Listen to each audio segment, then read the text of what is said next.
एक आलसी लड़के की कहानी। एक बहुत ही भोला भाला सा आलसी लड़का था। वह कोई काम नहीं करना चाहता था, बस खाना खाता, घूमता और सोते रहता था। एक दिन उसे किसी ने बताया कि एक आश्रम है जहाँ पर कुछ नहीं करना पड़ता है और हर दिन 2 समय का खाना और नाश्ता मिलता है। तुम वहाँ जा कर के रहो। उस आलसी लड़के ने सोचा कि ये तो बहुत ही बढ़िया है और वह उस आश्रम में जाकर रहने को सोचा। और फिर वह भोला भाला आलसी लड़का अपना सारा सांसारिक जीवन छोड़कर उस आश्रम में जाकर रहने लगा। आश्रम में गुरुजी रहते थे।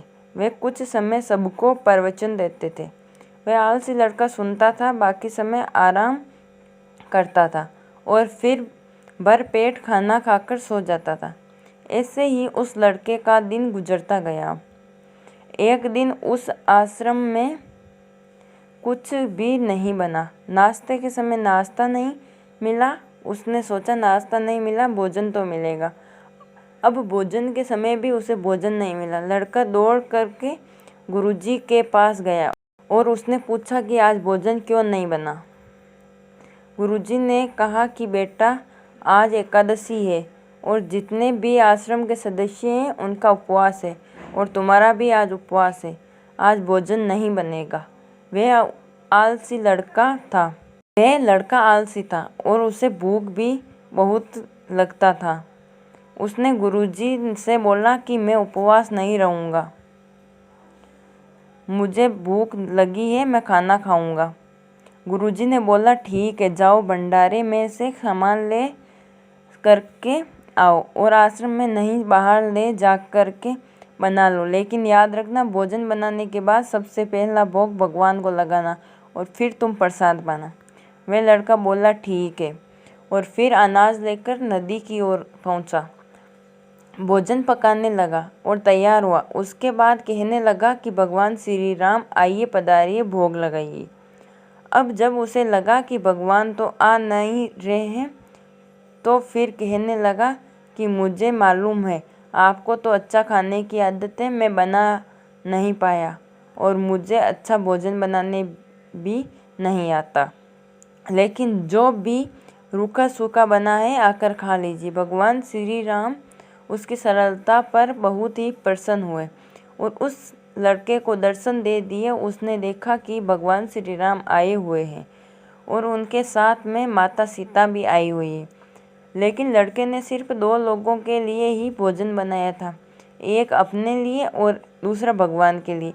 और अब क्योंकि भगवान के साथ माता सीता भी आई हुई है तो उसने उस भोजन को माता सीता और भगवान के सामने ग्रहण करने के लिए रख दिया। भगवान श्री राम और माता सीता ने भोजन किया और उसके बाद जब वह जाने लगे तो वह भोला सा आलसी सा लड़का बोला कि प्रभु आप आए, दर्शन दिए, बहुत अच्छा लगा।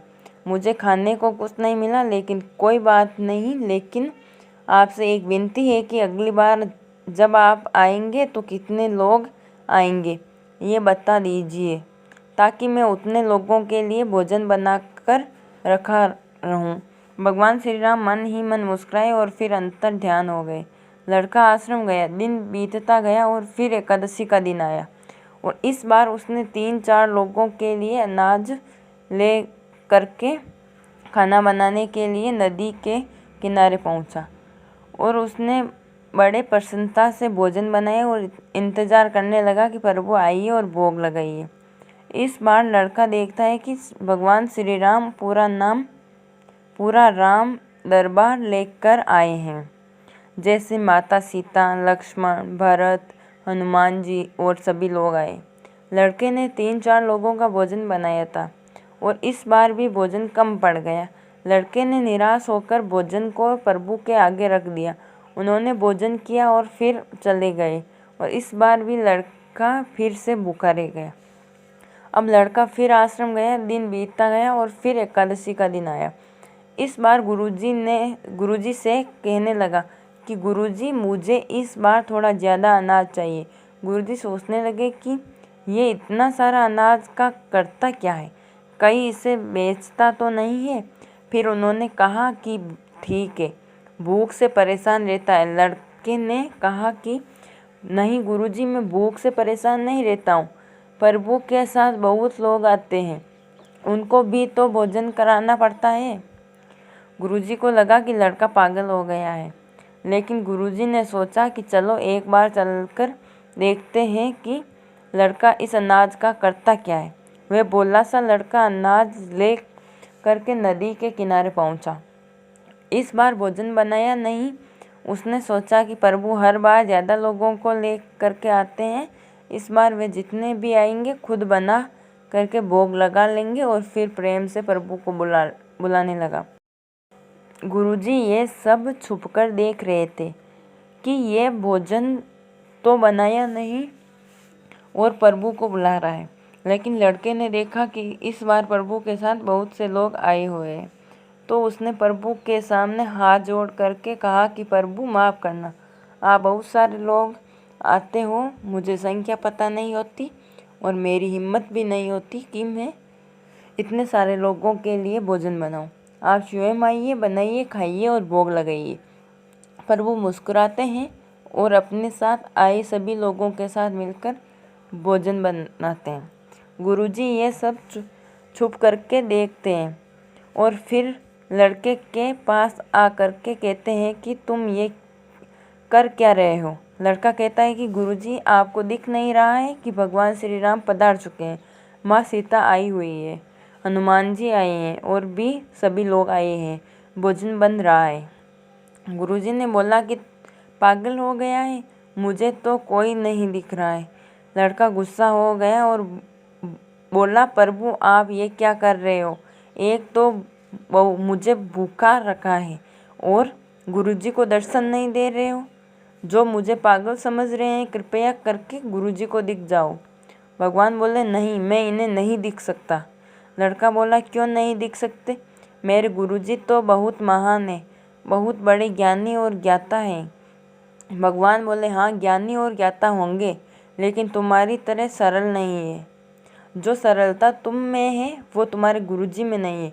लड़के ने ये बात गुरुजी से कह दी कि भगवान श्री राम कह रहे हैं कि आप में सरलता नहीं है, आप मेरी तरह सरल नहीं है, इसलिए आपको नहीं दिख सकते।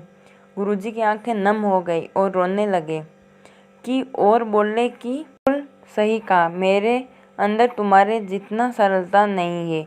और फिर माफ़ी मांगने लगे। फिर भगवान ने गुरुजी को भी दर्शन दिए। यह कहानी हमें सिखाती है कि जीवन में सरलता सबसे आवश्यक है। जितने सरल बने रहेंगे उतना जीवन में आगे बढ़ते चले जाएंगे। जब आप सरल होते हैं तो आप खुद भी मुस्कुराते हैं और दूसरों को भी मुस्कुराने की वजह। ये कहानी आपको कैसी लगी कमेंट में ज़रूर बताना एंड कमेंट में लिखना जय श्री राम एंड जय श्री कृष्णा।